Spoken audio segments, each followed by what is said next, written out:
Olá pessoal, que a graça e a paz de nosso Senhor Jesus Cristo esteja com vocês e espero que suas famílias estejam sendo abençoadas por Deus, assim como todas as vidas daqueles que estão assistindo a este vídeo e que vão participar desta meditação. Ainda nos encontrando virtualmente, pois seguimos as ordens e os decretos que os mandantes no nosso estado e nossa cidade determinaram. Se bem que eu gostaria que eles repensassem nas suas decisões, pois pessoalmente acredito que suas decisões, seus decretos são um tanto equivocados. O mundo todo está indo numa direção e nós estamos indo noutra e precisaríamos conversar. Vamos orar para que esses dirigentes procurem se entender, conversar para benefício do povo. Nós não queremos aglomerar pessoas, nós não fazemos isso, mas que eles conversem, que parem com essas brigas, com essas coisas todas e que pudessem pensar num bem maior. Ficamos muito contentes em saber que a nossa querida irmã Marlene abriu seus olhinhos, já trocou algumas palavras e que existe um sinal de melhora e vamos continuar orando por ela. Eu sei que muitos que estão assistindo não a conhecem, mas é uma querida irmã de nossa igreja, que nós temos um grande apreço por ela e queremos muito vê-la futuramente em nosso meio. Vamos orar e pedir que Deus nos abençoe nesta noite para a glória do seu nome. Senhor Todo-Poderoso, em nome de nosso Senhor Jesus Cristo, nós pedimos a tua bênção, Pai, sobre esta meditação e sobre a minha vida e sobre aqueles que estão me assistindo neste instante. Que o Senhor possa estender as tuas mãos sobre nós, para nos proteger do erro, do espírito do erro, do engano, a fim de que nós possamos nos manter na verdade e celebrar o teu nome, engrandecendo o Senhor, honrando o Senhor, aprendendo cada vez mais a maneira correta que o Senhor espera de nós em relação à vida. Pai bendito, em nome de nosso Senhor Jesus Cristo, que o teu Espírito Santo nos dirija, a fim de que possamos caminhar pelos teus caminhos e penetrar nos teus pensamentos mais elevados.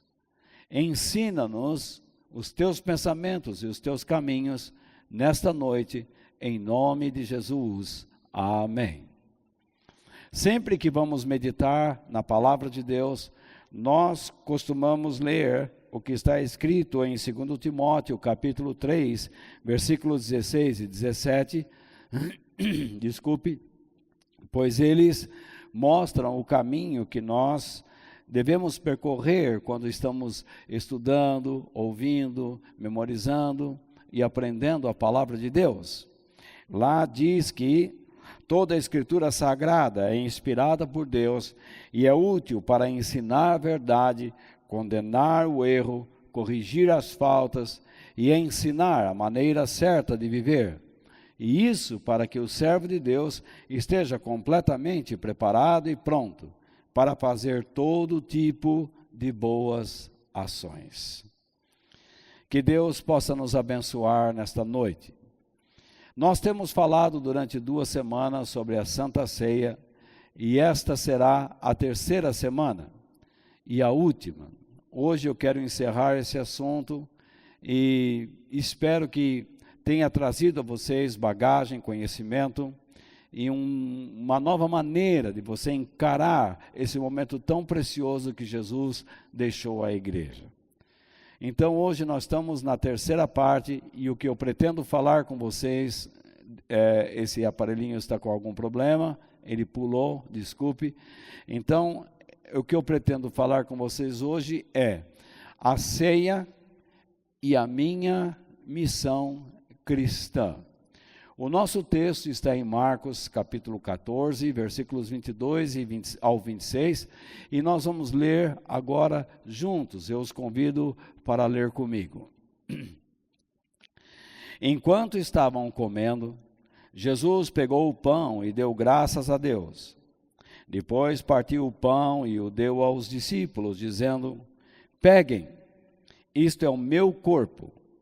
Em seguida, pegou o cálice de vinho e agradeceu a Deus. Depois passou o cálice aos discípulos e todos beberam do vinho. Então Jesus disse: isto é o meu sangue que é derramado em favor de muitos, o sangue que garante a aliança feita por Deus com o seu povo. Já pulei, né? Então, vamos lá. Eu afirmo a vocês que isto é verdade. Nunca mais beberei deste vinho, até o dia em que beber com vocês um vinho novo no reino de Deus. Então, eles cantaram canções de louvor e foram para o Monte das Oliveiras. Aqui tem muita coisa, mas eu vou me ater ao assunto que nós estamos discutindo, que é a Santa Ceia. Mas o que nós temos visto até agora? Nós temos visto até agora, primeiramente, a noite da traição. Foi o dia em que Judas traiu Jesus. Nós falamos sobre ele, porque o grande erro de Judas foi esperar de Jesus uma figura que se enquadrasse ao seu ponto de vista. Ele formatou Jesus e de repente Jesus se mostrou a ele como uma outra pessoa e todo o seu encanto foi por água abaixo. Ele esperava de Jesus um líder político e Jesus era um líder espiritual. Ele esperava de Jesus um reino terreno e Jesus estava implantando um reino espiritual. Então, Judas estava na ceia e o mais importante é que mesmo Jesus sabendo que era ele quem o iria trair, que iria traí-lo, Jesus não negou a ceia para ele. Deu o pão e deu também o vinho. Então Judas participou da ceia, porém, como nós vimos na semana passada, ele participou indignamente. Ele não estava discernindo o pão e o vinho como deveria. Não lhe foi negado o pão e o vinho. Judas estava em pecado e Jesus sabia disso e mesmo assim ele participou do pão e do vinho. Ele participou da ceia indignamente a ponto de desonrar o nome do Senhor, como Paulo ensinou. E isso nós vimos na semana passada, quando nós tratamos do tema Cuide da família de Deus. Nós falamos sobre a importância da ceia para uma igreja local. Então veja bem, primeiro a ceia em relação ao indivíduo, a pessoa, aquele que diz que é seguidor de Cristo. Ele pode estar seguindo Cristo, mas não o Jesus que Deus enviou à terra. Ele está seguindo Jesus com outros propósitos, com outros olhos, uma outra formatação, uma formatação própria. Ele tem uma visão de Jesus própria e não a que pertence ao próprio Senhor.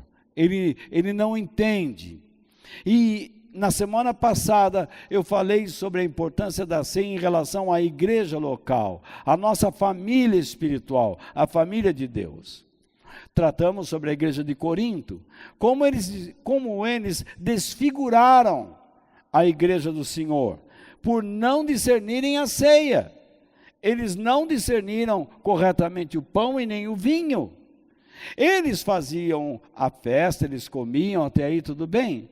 Mas, de repente, quais eram os objetivos daquela reunião? Senão a comilança e até mesmo a bebedeira. Porque vários irmãos ali estavam se embriagando. Eles não estavam discernindo corretamente os elementos da ceia. E com isso, desculpe, e com isso deixaram de edificar a igreja do Senhor. E até estavam criando divisões entre irmãos, entre ricos e pobres. Mas o apóstolo Paulo não proibiu que eles celebrassem a ceia. Assim como Jesus não proibiu. Jesus deu a ceia a todos. Deu a Judas, o traidor, e deu a todos que o abandonariam. Jesus ele é Deus, e ele poderia ter agido e sabia perfeitamente o que estava no coração daquelas pessoas. Ele é onisciente. Ele viu o pecado no coração de todos, e mesmo assim deu a ceia a todos. O apóstolo Paulo está falando sobre aquelas pessoas que estão criando divisões na igreja, se embebedando, e ele disse, vocês não estão celebrando a ceia. Vocês estão cometendo um ato imoral. Quando vocês se reúnem, façam desta maneira, para que eles pudessem participar da ceia dignamente. Paulo dá a eles uma advertência, um ensinamento. Qual era o pecado da igreja de Corinto? O pecado da igreja de Corinto não era simplesmente a idolatria, ou o adultério, a fornicação. Nós sabemos que estas coisas estavam lá. Mas o pecado que Paulo chamou de grave no contexto era a falta do discernimento correto da ceia, que estava levando os corintos, os cristãos de Corinto, a se dividirem, a criar facções dentro da igreja. Deus não admite isso. Se existe algo abominável dentro da igreja, dentro da casa de Deus, é aquele que joga irmãos contra irmãos. Então eu volto a dizer, o apóstolo Paulo não proibiu a ceia. Diante destas coisas todas, meu irmão e minha irmã queridos, que nós não sigamos a Jesus com expectativas terrenas, mas eternas. É isto que a Bíblia ensina. Que nós acreditemos, creiamos nas provisões terrenas. Deus vai suprir necessidades. O pão nosso de cada dia, dai-nos hoje. Mas estas provisões são momentâneas. Elas vêm a cada dia. Elas representam o sustento divino às nossas vidas, para que nós possamos continuar a nossa caminhada cristã até a eternidade. O sustento divino é como o maná que Deus deu ao seu povo no deserto. É como as codornizes que caíam no acampamento de Israel, para que eles pudessem ter proteína e sustento para chegar à terra prometida. Mas que nós nos preparemos biblicamente para servirmos a igreja do Senhor, a nossa família espiritual, para que mantenhamos a igreja forte, unida em torno da palavra de Deus. E não em torno de um ou outro líder, este ou aquele. Nós precisamos que a igreja retorne à palavra de Deus. É a palavra de Deus que fortalece o nosso ser. Que nós também não tratemos a igreja do Senhor com desdém, com desinteresse. Há muitas pessoas que dizem, estou com saudade, mas quando você estava na igreja, você não dava interesse, não tinha interesse por ela, não se comprometeu com ela. Agora você está vendo que a ceia do Senhor exige comprometimento com Cristo e com a igreja. Jesus virá buscar a igreja. E aquele que estiver fazendo a obra de Deus por meio da igreja, esse vai subir. Que nós então vivamos como igreja e não a desfiguremos. Que nós não tornemos a igreja em um encontro de amigos, ou para diversão pessoal, como está acontecendo aí com esses shows de louvor, que não tem nada a ver com louvor verdadeiramente. Espere, porque eu vou comentar sobre isso, não hoje, mas eu vou falar sobre isso. Eu não sou o dono da verdade, eu sou um homem pecador que Deus perdoou, mas sou um defensor da verdade, porque a palavra de Deus restaurou a minha vida, me levantou da morte e me dá a coragem para falar estas coisas a você. Nós precisamos nos arrepender. Nós estamos passando por esta quarentena maluca, doida. E estamos assumindo uma neurose que deveria estar numa cabeça de quem não crê em Deus. Este vírus que percorre o mundo nunca mais vai sair do meio da raça humana. Ele vai ingressar na grande tribulação também. Assim como o HIV, que veio do macaco e contagiou o homem, e na sua mutação fez com que, através do homem, outro homem fosse contagiado. Esse vírus que criou essa pandemia sofre do mesmo processo. Veio dos animais, veio para o homem e agora está no homem contagiando outro homem. Até quando você vai ficar com essa neurose das máscaras, do álcool e de tudo mais? Nós somos filhos de Deus. No livro de Jó está escrito que Deus determina o dia do nosso nascimento e o dia da nossa morte. Eu não vou sair desta vida enquanto Deus não quiser. Mas enquanto eu estiver aqui, eu vou fazer a obra de Deus. Eu me recuso a ser um covarde. Eu vou tomar precauções, com certeza vou.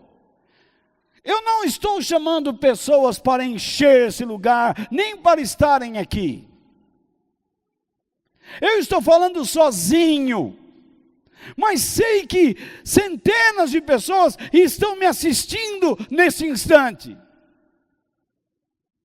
E não é só neste país, porque recebi relatórios de pessoas que estão nos assistindo fora da nossa nação. Nós não podemos ser covardes. Tudo que está acontecendo é permissão divina. E o pior de tudo é que o mundo não consegue enxergar, porque nós cristãos nos acovardamos. E não estamos cumprindo a nossa missão, porque estamos com a mesma neurose. Nós estamos com medo de tudo e de todos. Nós estamos acreditando na mentira, na pregação do medo, quando nós deveríamos pregar a coragem, a ousadia, a mudança. Nós somos chamados para sermos diferentes, cheios de ousadia, de coragem e de força. Eu já estou velho, mas você que é mais novo, entregue a sua vida aos cuidados de Deus. Entregue os teus caminhos ao Senhor. Confia nele. Confia nele. E acredite que Ele fará o que for necessário.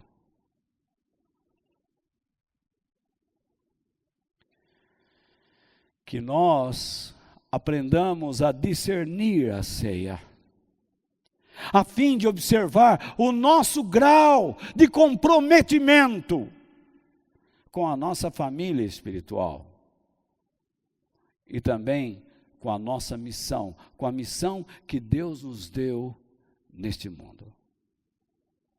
Todo cristão tem uma missão cristã, mas não para praticá-la o tempo todo sozinho. Ele faz sozinho e também precisa fazer com a igreja. Então, a primeira coisa que eu quero tratar com vocês: Jesus ofereceu o pão e o vinho, a ceia, como nós chamamos. Ele ofereceu o pão e o vinho a todos e não somente aos santinhos. Você precisa compreender muito bem o que eu vou expor nos próximos minutos. Nós vimos que Jesus não proibiu Judas de participar da ceia. Como também ele não proibiu nenhum dos seus outros discípulos. Ele sabia que Judas iria traí-lo. Mas ele também sabia que os outros discípulos iriam abandoná-lo. Pedro, Pedro, quando te converteres, quando você voltar para mim, fortaleça os teus irmãos. Ou não foi? Ele sabia que eles iriam abandonar o Senhor. Durante aquela ceia, Jesus mencionou aquele que o trairia, Judas. Mas não é interessante que todos os discípulos começaram a perguntar: o Senhor não está achando que sou eu? Está? Por quê? Lá em Mateus 26, 22, eles perguntaram isso. O Senhor não está achando que sou eu? O que esse questionamento por parte deles ao Senhor Jesus revela? Que eles não eram santinhos. Todos eles eram capazes ou passíveis de trair o Mestre. Em cada um deles havia um espírito de um traidor. E dentro deles havia o espírito de um traidor. E mesmo assim, Jesus deu o pão e o vinho a eles. Muito bem. Desde que eu ingressei na igreja, uma das grandes preocupações de cristãos e de líderes é quem pode e quem não pode participar da ceia. Esse é um detalhe que nós vamos primeiramente tratar. Por que não falei sobre isso ainda? E garanto que você já foi bombardeado com esse questionamento. Você acha que aquela pessoa pode participar da ceia? Ora, se ela não pode, você também não pode. Nem eu posso, se pensarmos assim. Para estas pessoas participarem da ceia, segundo aqueles cristãos e líderes que eu já ouvi, basta a pessoa chegar em algum momento e começar a pedir desculpas a Deus, lembrar de 2 ou 3 pecados que cometeu, e então tudo está bem.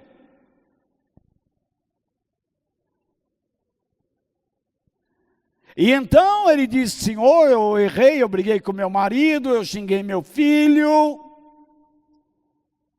eu chutei o cachorro da vizinha, me perdoe. E então Deus o perdoa, e agora eu posso participar da ceia. Você não vê que isto é um absurdo? Percebe o quanto isto está errado? Eu compartilhei na semana passada que quando nós cometemos algum pecado, algum erro, o Espírito Santo nos acusa imediatamente, mediante ao conhecimento que temos adquirido da palavra de Deus. Porém, se você não adquire conhecimento da Bíblia, se você não é adepto à leitura da Bíblia, se você não procura a palavra de Deus, como o Espírito Santo vai orientar você? Se você não lê a Bíblia, se você não guarda as histórias da Bíblia, como o Espírito Santo vai orientar você? Ele não consegue. Ele não pode. Não que ele não seja capaz de inserir as palavras dos céus no teu coração. Mas o meio que Deus adotou é este: medita na Bíblia dia e noite. Os salmistas diziam: Senhor, eu não paro de pensar nas tuas leis, na tua palavra, para conhecer ao Senhor melhor. Se você não lê a Bíblia e o Espírito de Deus não pode dirigir você, porque Ele vai citar o quê? A palavra da verdade no teu coração, para que você encontre a maneira certa de viver. Se Ele não pode orientar você, porque você não tem conhecimento bíblico, ou não está adquirindo, significa que você vai viver pela disposição do que você acha que é o certo ou o errado. E quer saber em qual armadilha você vai cair? Na armadilha do relativismo. E então você vai sair dizendo por aí e dizer às pessoas: você diz que isto é errado para mim, mas saiba de uma coisa, o que é certo para você, eu acho errado. Então nós vivemos num mundo de relatividade. Cada um pensa o que quer, não existe mais absolutos. Pule de um prédio de 30 andar e pense na metade do caminho: eu acho que não vai acontecer nada comigo. Você vai sim, você vai se esborrachar lá embaixo, vai se quebrar todo e morrer. Somente por um milagre você escapa.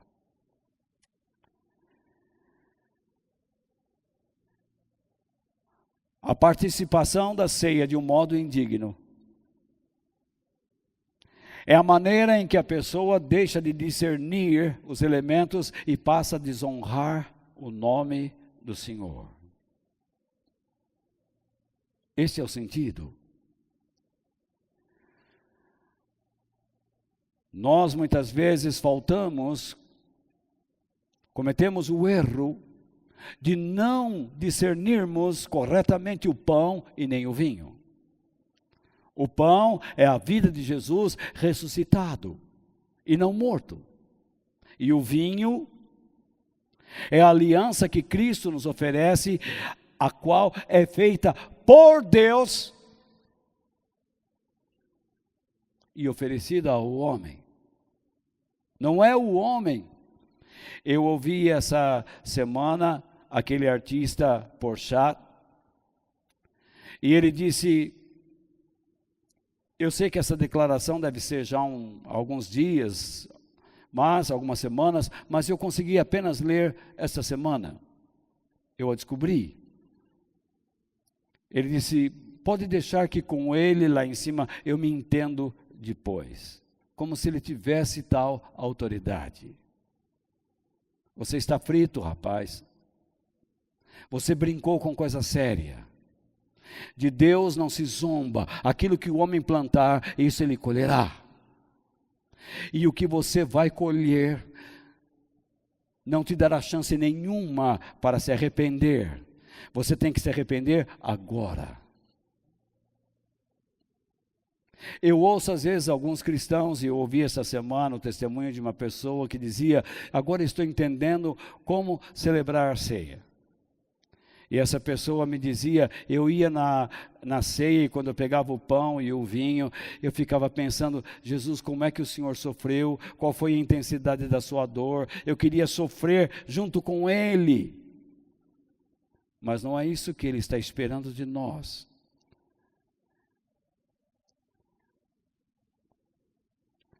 Eu participo da ceia de modo indigno, quando me falta o discernimento em relação ao meu compromisso com a própria igreja, o corpo de Cristo, a minha família espiritual,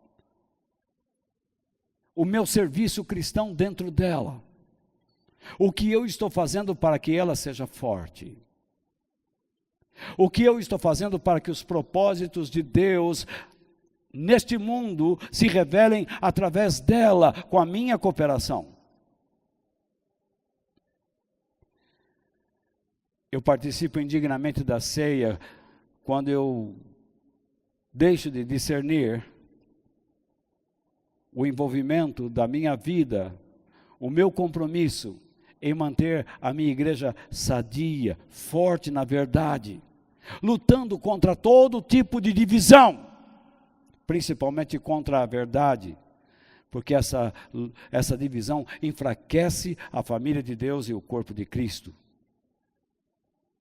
Então, a pessoa que não discerne a ceia corretamente, ela está em apuros. Mas mesmo assim, o apóstolo Paulo não a exclui de participar. Nem Jesus e nem Paulo. Algumas pessoas, quando no passado eu tentei explicar estas coisas, eles disseram: eu não volto mais a esta igreja. Mas é só você olhar o texto e usar um pouco de inteligência. E você vai perceber que eles, tanto Jesus como Paulo, não excluíam ninguém, mas alertou: vocês precisam ser inteligentes. Vocês precisam aprender a discernir. Então, eu digo isso porque Paulo, em 1 Coríntios capítulo 11, versículos 27 ao 29, disse o seguinte: se isso funcionar, vamos lá. Versículo 27 e 28, primeiramente. Por isso, aquele que comer do pão do Senhor, ou beber do seu cálice, de modo que ofenda a honra do Senhor, estará pecando contra o quê? Contra o corpo e o sangue do Senhor. Portanto, que cada um examine a sua consciência, a sua realidade, o seu momento. Consciência é isso. É você examinar a sua realidade, quem você é, para o corpo, para Deus, para o mundo, para o seu irmão, no momento em que você está me assistindo, no momento em que você está respirando, vivendo, que cada um examine a sua realidade, a sua existência, a sua consciência, a verdade. E então coma do pão e beba do cálice. Ele não está falando que você não pode, ele está dizendo que você tem que se examinar, por uma razão. Versículo 29. Porque a pessoa que comer do pão ou beber do cálice, sem reconhecer que se trata do corpo do Senhor, estará sendo julgada ao comer e beber para o seu próprio castigo. Você percebe? Eu poucas vezes faço isso, mas eu coloquei a Bíblia Viva. Você conhece a Bíblia Viva? É uma paráfrase. Paráfrase é uma interpretação livre da Bíblia. É um comentário. E ela foi escrita desta maneira. E é muito bom você também ler ali, porque ajuda a abrir a sua mente e o seu entendimento. Então, lá aparece assim: portanto, se alguém comer esse pão e beber desse cálice do Senhor, de uma forma indigna, é culpado de pecado contra o corpo e o sangue do Senhor. Já falei que a forma indigna é você desonrar a Deus, não usando a sua inteligência, não discernindo o pão e o vinho em relação à sua vida. E eis porque um homem deve examinar-se cuidadosamente a si próprio, antes de comer o pão e beber do cálice, percebe? Ele está dizendo, é bom que o homem, antes de comer o pão e beber do cálice, examine-se a si próprio. Ele não está proibindo. E então ele diz, porque se ele comer o pão e beber do cálice indignamente, sem pensar no corpo de Cristo e no que ele significa, está comendo e bebendo o julgamento de Deus sobre ele próprio. Ele está gracejando, isto é, zombando, caçoando com a morte de Cristo. Se você participa da ceia e não examina, não discerne, não usa a sua inteligência, você zomba de tudo que Cristo fez. É isto que é desonrar Jesus. Você zomba da sua morte. Você tira a eficácia da morte de Jesus. Portanto, a ceia não deve ser proibida, mas ela deve ser ensinada, explicada, para que seja entendida e praticada de modo correto. Por isso que eu disse, não adianta você pegar um copinho de vinho, um pão, a pessoa está lá no hospital doente, então você leva a ceia, porque a pessoa vai ficar boa. Isso é misticismo. Isso é o mesmo que tentaram fazer com a arca do Senhor, lembra?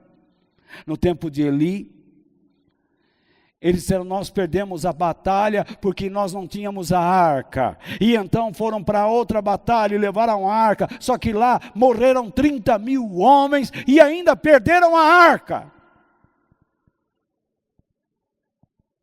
Você não pode transformar as coisas de Deus em objetos místicos. Você tem que entender o significado deles, porque Deus nos deu esses elementos.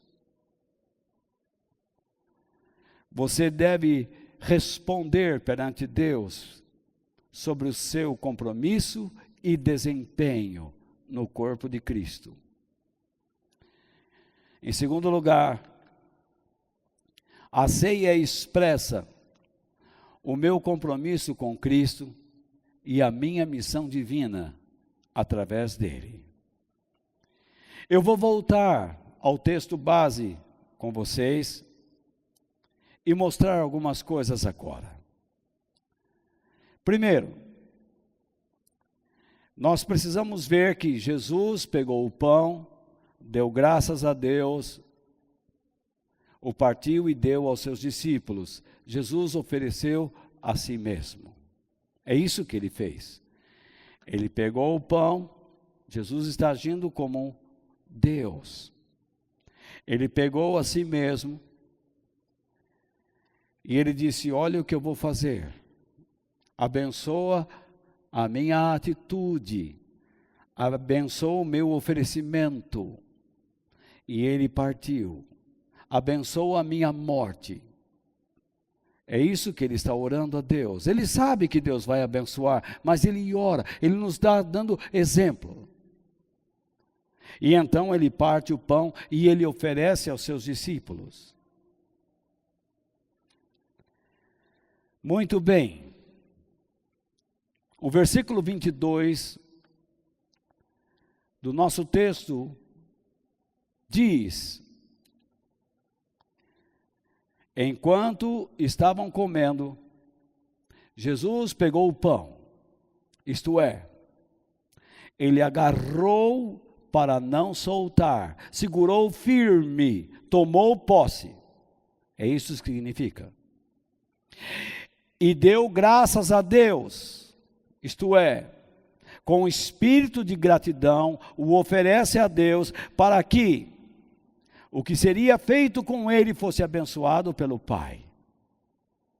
Tudo que você for fazer em nome de Deus, primeiro tem que ser colocado nas mãos do Pai. É isto que o Senhor quer mesmo? É deste jeito? Abençoa o que vou fazer. O homem pode fazer muitos planos, mas a última palavra vem do Senhor. Não é isso? E então, ele continua. Depois, partiu o pão e o deu aos discípulos. Isto é, olhe bem isto, grave bem isto. Depois partiu o pão e o deu aos discípulos. Isto é, o entregou aos cuidados dos seus discípulos. Ele vai entregar aos cuidados dos seus discípulos o quê? A sua própria vida. Para ser seriamente administrada por eles. Jesus dá o pão aos seus discípulos e espera que eles administrem este oferecimento com seriedade. Eles devem agarrar, tomar posse disto, com o espírito de gratidão, entender o que vão fazer com isso, e devem administrar o que receberam com seriedade. E então Jesus termina dizendo: peguem, isto é, agarrem para não soltar, é o mesmo verbo de início. Quando Jesus pegou, agora ele diz: façam como eu, peguem, não soltem, segurem firme, tomem posse, isto é o meu corpo, é a minha vida. Há pessoas que soltam Jesus por dinheiro, soltam Jesus pela ganância, soltam Jesus por qualquer coisa. Porque não tomaram posse dele. E por isso não foram possuídos por ele. Percebe? Quando você vai a Jesus, ele te oferece, ele se oferece e você toma posse e ao mesmo tempo você é possuído por ele, se torna cativo dele. Porque você o aceita por prazer.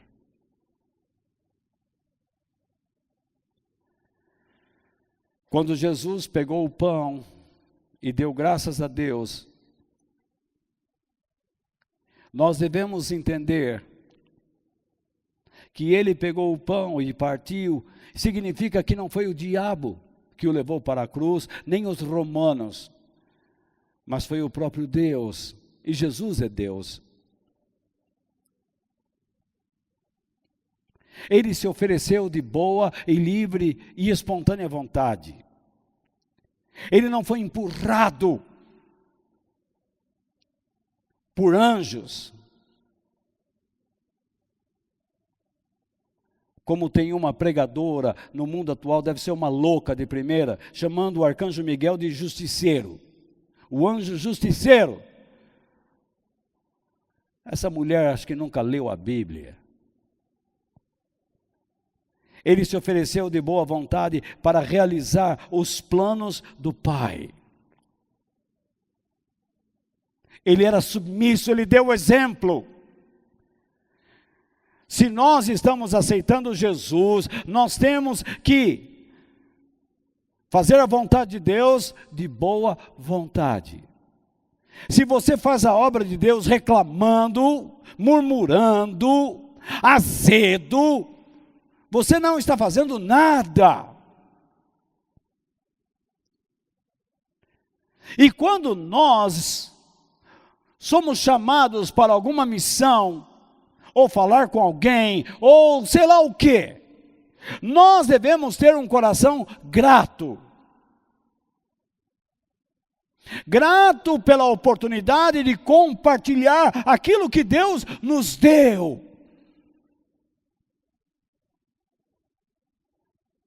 Quando você é grato a Deus, significa que você está reconhecendo que aquela oportunidade surgiu da parte de Deus. Você entra em contato com Deus e diz: Deus, abençoa a minha vida agora, porque eu vou agir em teu nome. Lembra o que Jesus fez? Partiu, deu graças e depois partiu. Você pegou agora Jesus, você está dando graças a Deus pela oportunidade, e agora o que você vai fazer? Você vai distribuir a vida de Jesus. Essa é a sua missão. Você é chamado para receber Jesus, prestar atenção em tudo que está acontecendo, tanto aqui, no nosso prédio, como fora daqui, no seu trabalho, na escola, em todo lugar, para compartilhar. Mas volto a dizer, Jesus não morreu porque os seus inimigos quiseram. Certa vez Jesus disse em João capítulo 10, versículo 18, ninguém tira a minha vida de mim, mas eu a dou por minha própria vontade. Tenho o direito, isto é, a permissão e a autoridade de dá-la e tornar a recebê-la. Pois foi isso que o Pai me mandou fazer.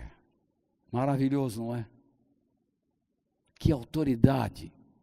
É esse Senhor que nós servimos, é a Ele que nós servimos. Ninguém tira a sua vida, mas é Ele mesmo quem a dá.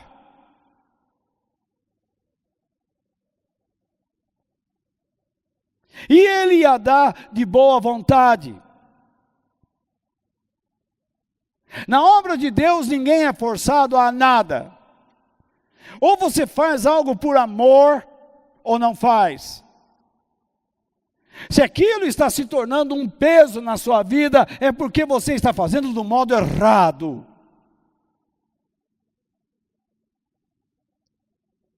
O maior prazer que temos nesta vida é servirmos ao Pai. Jesus disse: bem-aventurados aqueles que têm sede e fome de fazer a vontade de Deus, porque Deus os deixará completamente satisfeitos. Se você não se sente satisfeito com o que faz, como você pode dizer que está amando a Deus? Jesus partiu o pão, deu graças, com espírito de gratidão, Ele ofereceu a Deus, e nós oferecemos a Deus aquele momento, e compartilhamos Jesus. Eu tenho dito que abençoar não vai além de dizer, eu te abençoo.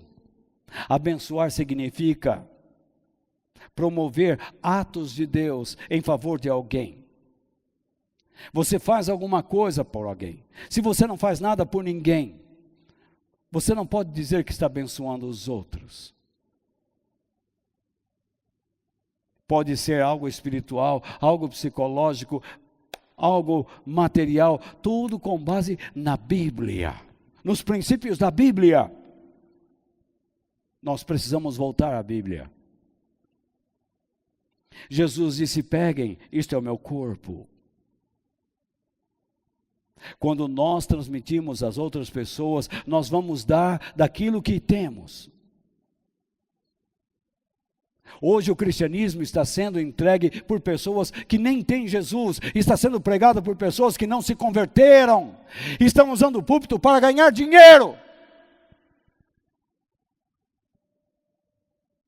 para fazer politicagem, para iludir as pessoas, para enganar as pessoas.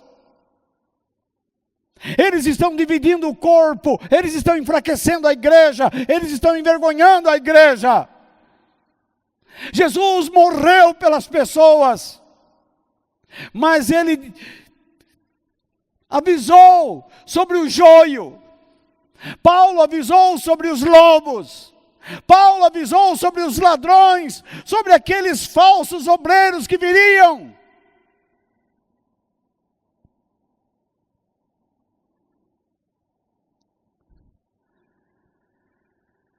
Em seguida, Jesus pegou o cálice e passou aos seus discípulos. O que ele fez? Ele ofereceu a aliança divina. E lá está escrito: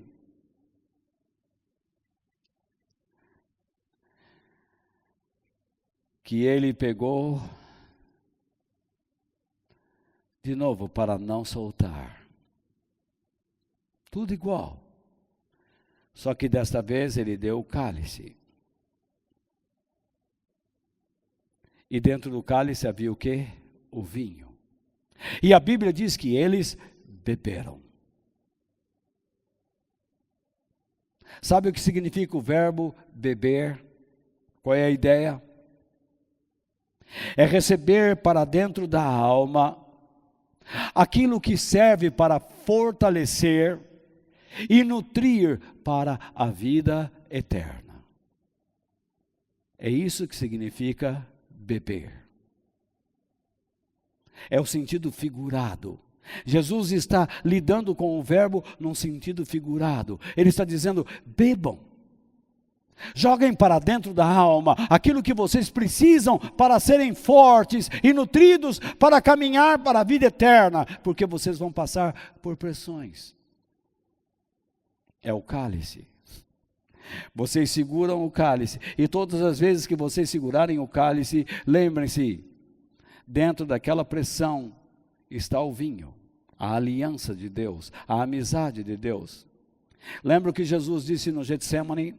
Pai, se possível for, afasta de mim este cálice, mas não seja feita a minha vontade, e sim a tua.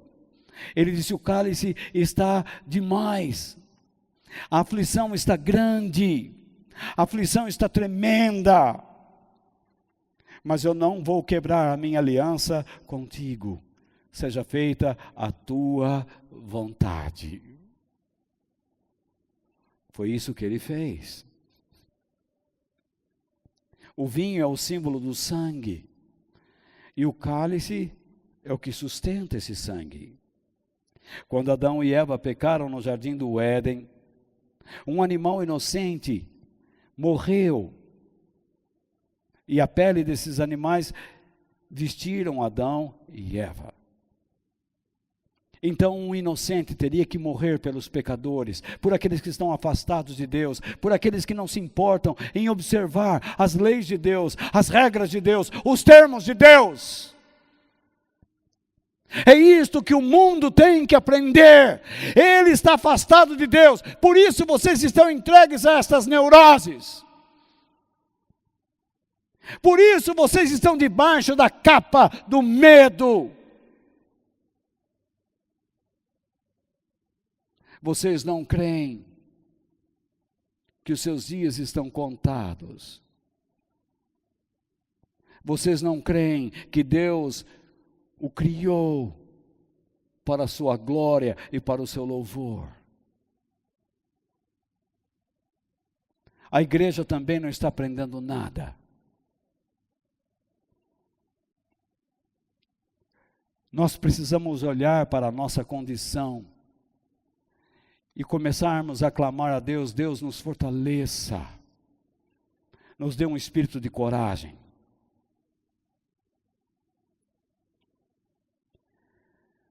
Em terceiro lugar, a minha participação correta da ceia deve expressar o meu desejo de estar com Cristo, aqui e na eternidade.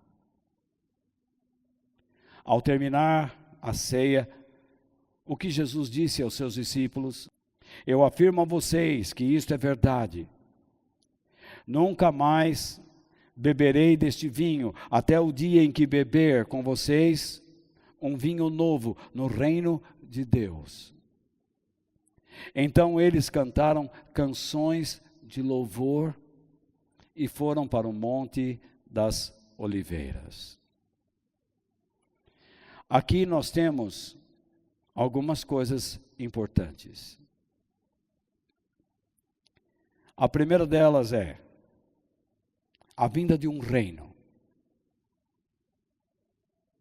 Eu disse que a minha participação correta na ceia expressa o meu desejo de estar com Cristo aqui e na eternidade.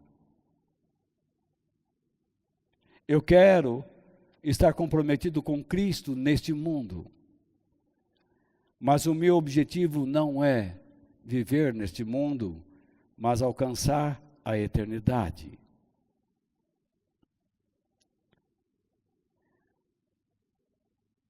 Enquanto eu estou aqui, eu quero glorificar a Deus.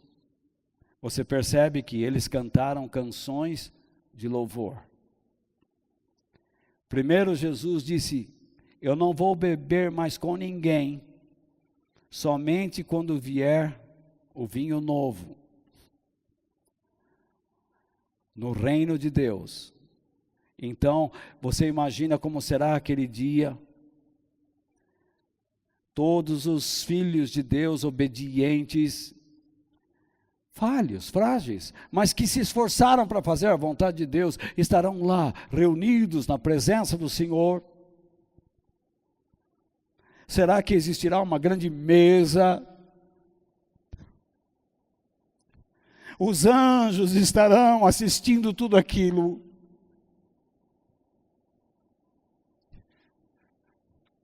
E lá naquela ponta da mesa, um ser brilhante, glorioso, cheio de esplendor, de poder,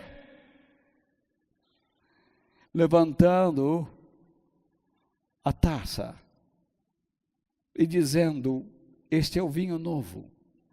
Agora aquela aliança acabou. Agora existe uma outra aliança. Vocês vão viver diante da glória de Deus. Vocês vão ver Deus como Ele é. Vocês nunca mais ficarão doentes. Vocês nunca mais serão perseguidos. Vocês nunca mais chorarão. Esta é a nova aliança.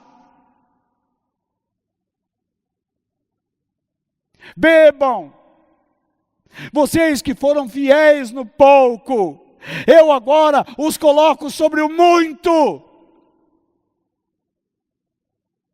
Vocês que deram ouvidos ao meu espírito e ouviram a sua voz. Venham meus convidados, venham meus filhos, se assentem comigo e vamos celebrar a vitória de suas vidas sobre o mundo, sobre Satanás, sobre vocês mesmos. Nesta nova aliança, ninguém poderá roubá-los de minhas mãos. Aleluia.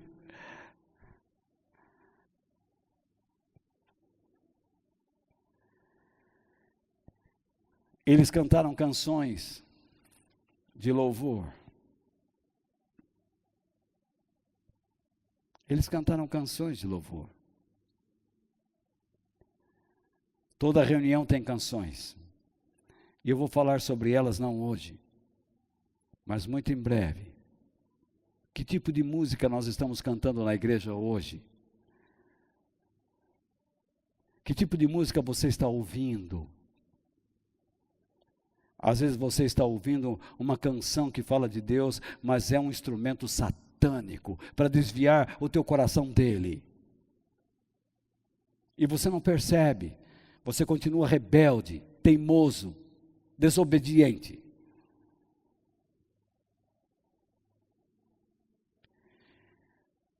Cantar canções para Deus significa reconhecer a sua grandeza, seu esplendor, sua glória. Tudo estava perfeito.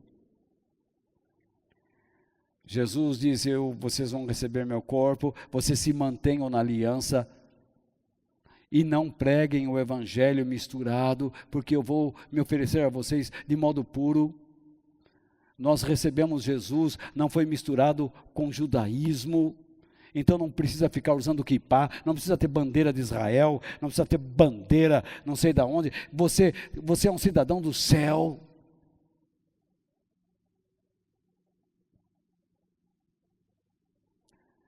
Você precisa parar com esse negócio, meus irmãos evangélicos, meus irmãos espíritas, meus irmãos católicos, não existe isso, ou você é de Cristo ou não é. Todo caminho leva a Deus, mentira! Jesus é o caminho, o único caminho que leva a Deus.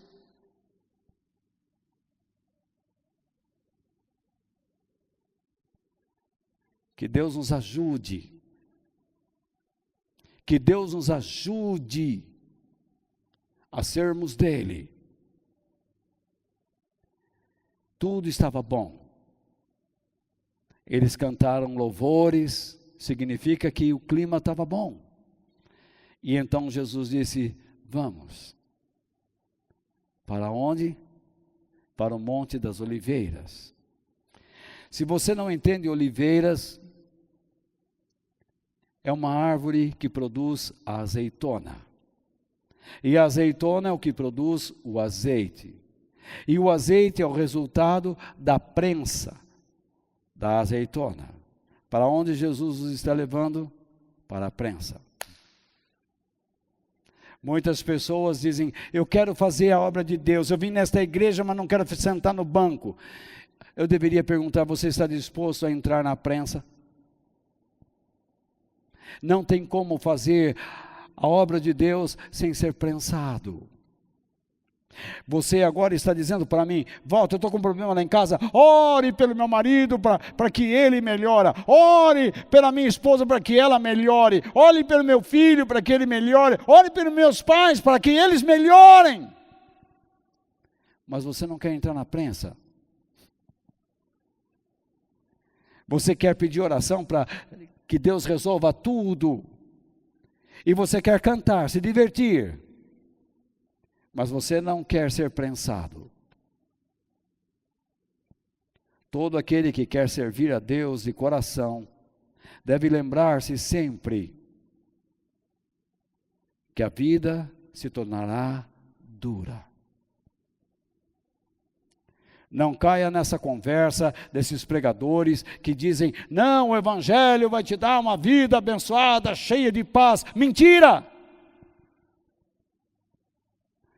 O evangelho vai te dar uma vida cheia de lágrimas, porque você terá que tomar decisões que contrariarão muitas mentes, e até a si próprio. Muitas vezes você vai se pegar dizendo, será que tomando essa decisão eu sou um louco?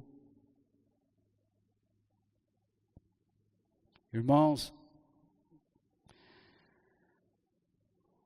discernir a ceia. Nesses 3 domingos eu falei com vocês assuntos muito importantes. Você tome cuidado como você olhe para Jesus, não o formate ao seu modo. Cuide da sua família espiritual. E a sua missão cristã, ao levar o pão, ao levar Jesus às pessoas, não o apresente misturado com suas ideias antigas, ou com ideias outras. Você tem que dar o que tem, o que você tomou posse. E você tem que ser grato a Deus por cada situação que surge na sua vida, em poder compartilhar Jesus. E lembre-se que enquanto você está aqui pregando a palavra de Deus, compartilhando as coisas do Senhor, ensinando as pessoas, você tem que ensinar essas pessoas que elas não poderão se encontrar com Deus fora da aliança. Ninguém pode chegar a Deus quando quer, somente quando Ele chama. Você não abre a porta de Deus, dos céus, é Ele quem abre a porta para você. Então, pare de ficar dizendo que quando você quiser, você vai. Não é assim. Não é desse jeito. Meu querido, aprenda que nesta vida você vive para glorificar a Deus. Mas não existe um cristianismo só de festa. Eu tenho pena desses jovens que ficam pulando nesses showzinhos por aí. Nessas igrejas que se transformaram mais em clubes do que propriamente igrejas. O próprio fundador da Assembleia de Deus, Gunnar Wingren, no Brasil, quando descobriu aquele movimento reteté que começou em Santa Catarina, ele deixou Belém do Pará e correu logo para lá e disse: o que vocês estão fazendo não é correto. Parece que não adiantou muito. Meu irmão da Assembleia de Deus, você deveria ouvir os conselhos do seu fundador. Você deveria parar com essas loucuras e ficar rodopiando que nem louco, que nem peão, e começar a usar a inteligência e fazer a obra de Deus. Amar o teu inimigo, deixar de ser fofoqueiro, orar pelas pessoas que estão doentes e parar com a neurose do medo.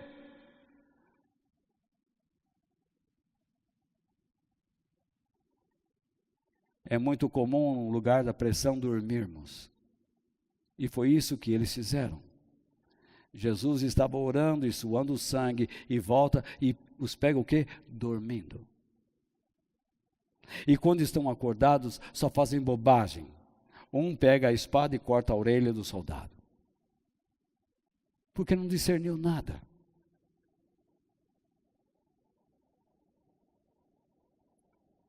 Eu espero ter sido uma bênção na sua vida ao longo dessas 3 semanas. E desculpe alguma falha hoje na apresentação. Alguma coisa aconteceu, mas que Deus possa abençoar muito você. Tem sido uma correria, tem sido difícil. Mas Deus tem permitido estas coisas. E nós temos que saber como lidar com isso e crescermos. E sermos corajosos, ousados. Irmão, não tenha medo. Para com isso. Em nome de Jesus, que o Senhor nos abençoe. Que Deus nos abençoe no dia de hoje e ao longo da semana. Senhor Deus, abençoe estas vidas que assistiram a este vídeo, a esta mensagem, que o Senhor os fortaleça e os guarde, e que a Tua mão poderosa esteja sobre eles. Ensina-nos a fazermos a Tua vontade em todo o tempo, a não termos medo, Senhor, a encararmos toda esta situação com coragem e ousadia. O Senhor é a nossa esperança, o Senhor é a nossa vida, o Senhor é a nossa luz, o Senhor é o nosso abrigo, o Senhor é o nosso refúgio. O Senhor é o nosso lugar forte. O Senhor é a nossa bandeira.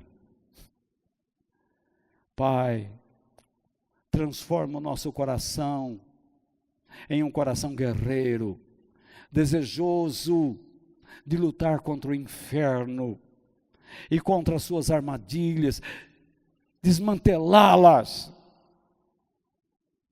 Pai bendito, abençoe essas famílias, em nome do Pai, do Filho e do Espírito Santo. Amém. Fiquem com Deus e até a próxima, se Deus quiser. ame a palavra de Deus, ame o Senhor, ame a sua igreja e o Espírito Santo. Fiquem com Deus. Em nome de Jesus. Amém.